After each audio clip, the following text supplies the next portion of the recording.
Now let's talk something about something called the unsupervised machine learning. In this particular type of learning, this is what's going to happen.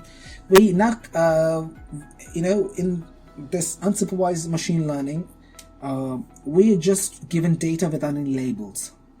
The goal is to discover interesting structure in the data that is sometimes called knowledge discovery.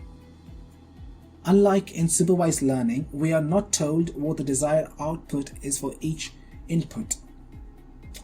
Let me give you a real example from my own life. So back then, when I went to Infosys Mysore campus for my internship, when I went there, I was assigned to a class of about 192 interns. There were interns from almost every part of India.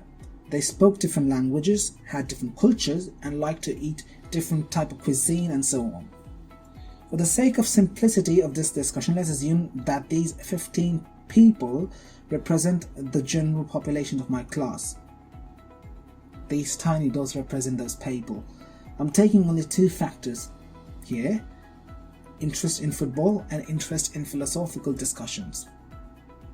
So this is the dataset that is given to you, with x-axis representing the interest in football and the y-axis representing the interest of a person in engaging in philosophical discussions. So as you can see, there are only two dimensions against which people are to be studied. All people are represented by these tiny dots. They all appear same to me. And that's the essence of unsupervised learning, because the data set is not labeled.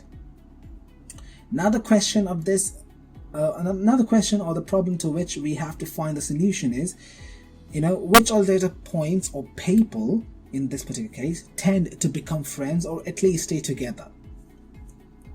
When these 15 people were given the chance to pick a point in this graph, they disperse as shown here.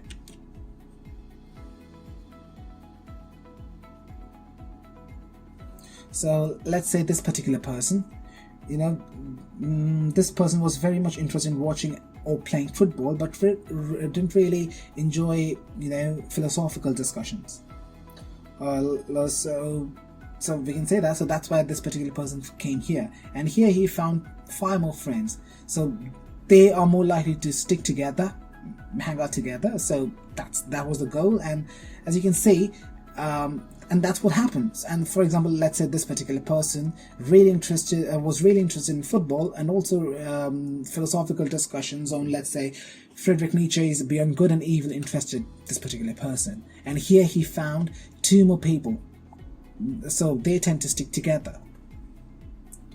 So as you can see, they formed a kind of a cluster. This is called clustering algorithm. And what you just saw was a classic example of clustering, which is a textbook algorithm for unsupervised learning.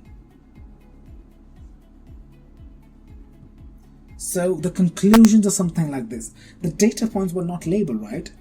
Depending on the dimensions and their inclination towards them, they formed clusters.